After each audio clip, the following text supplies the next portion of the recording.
leuke van die jeneverbes is, die reeën die slapen daar ook graag onder.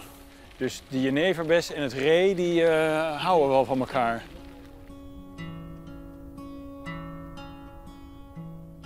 Zullen we even stoppen, even kijken?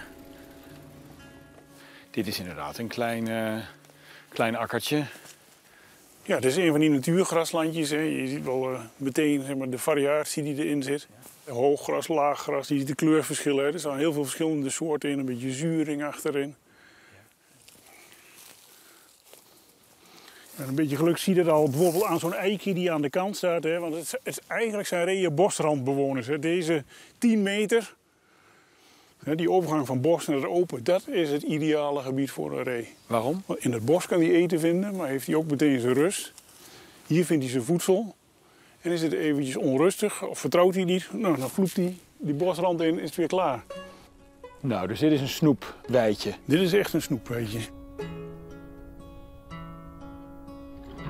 Ook hier profiteren reeën dus van graslandjes ontstaan door natuurlijk beheer. Ja, hier kijk, rechts filmen. Rechts filmen, stop. Ree. Mooi springen. Oh, ja. En achterin nog heen. Wat een mooie kleur. Die zomervacht is echt rood. Echt, ja, rood. Ja, roodbruin. Roodbruin. Ja, ja. Dat kalf is van dit jaar? Dat is van dit jaar? Van dit jaar, ja. Dat donkere. Dat is echt een kalf van dit jaar. En dat is dan de geit die erbij staat. Er leven hier ongeveer 100 reeën. En omdat ze een vast territorium hebben, is dat aantal al jaren hetzelfde. Op heel veel plekken in Nederland wordt geschoten, beheerd.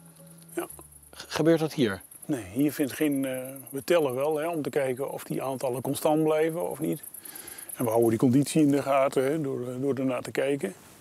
Maar hier wordt niet gejaagd, maar omdat in de omgeving eromheen wel gejaagd wordt, kun je eigenlijk zeggen, nou, dat wat overloopt, hè, het surplus, hè, wat hieruit vertrekt, nou, dat komt in een gebied waar wel beheerd wordt. En die combinatie maakt dat het hier mogelijk is om hier niet te jagen. En dit is natuurlijk 100% natuur, hè, daar loopt geen drukke weg of niks doorheen, dus hier kan het ook. Hier kun je zeggen van, hier laten we de reeën met rust.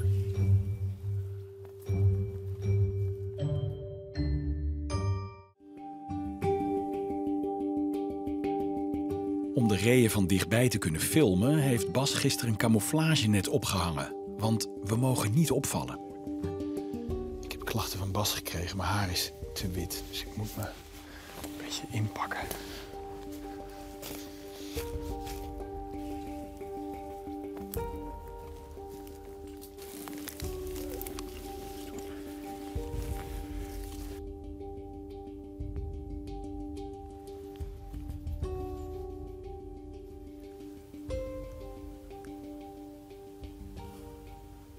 Dat is nou eenmaal het mooie van speuren en wachten en soms geluk hebben en soms een beetje pech.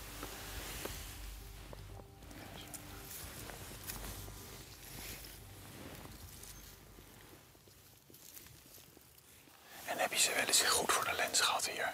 Ja. Ja? Heel dichtbij. En in wat voor foto's heb je dan gemaakt? Wat voor periode? De bronst of de... Vooral in de bronst, ja. Ja. Dit is echt een plek ook voor de bronst. Dus in juli, augustus, zeg maar. Ja. En wat zag je dan? Nou, dat die reebok een geit opzocht en dan gaan drijven. Dus dan lopen ze achter elkaar. Ja, ja. Dan kunnen ze tijden volhouden en dan in één keer, proef. Dan gaat een van de twee zitten en dan is het weer even over. Maar dan kan het zo zijn dat na 10 minuten, hup, begint het feestje weer opnieuw. Lopen ze weer tijden achter elkaar aan. En dan zie je vaak ergens aan de rand zie je de kalfjes daar staan. Maar die zijn dan een maand, 2 maanden ervoor geboren. En wat is mama nou dan weer aan het doen? Oh ja. Maar dit keer laten de reeën zich helaas niet aan ons zien. Het wordt te donker, dus pakken we in. En dan? Op de terugweg?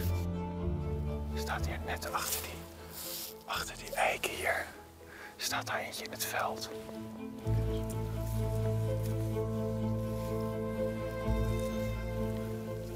Ze staat in het randje ook weer te knabbelen.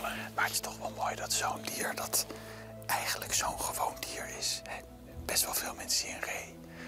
Dat het toch zo spannend en zo moeilijk is om zo dichtbij te komen. En als je er dan eentje ziet, zo redelijk dichtbij, dat is toch echt Hartstikke mooi. Toch nog een beetje beloning. Toch maar nou, ja, op het laatste moment.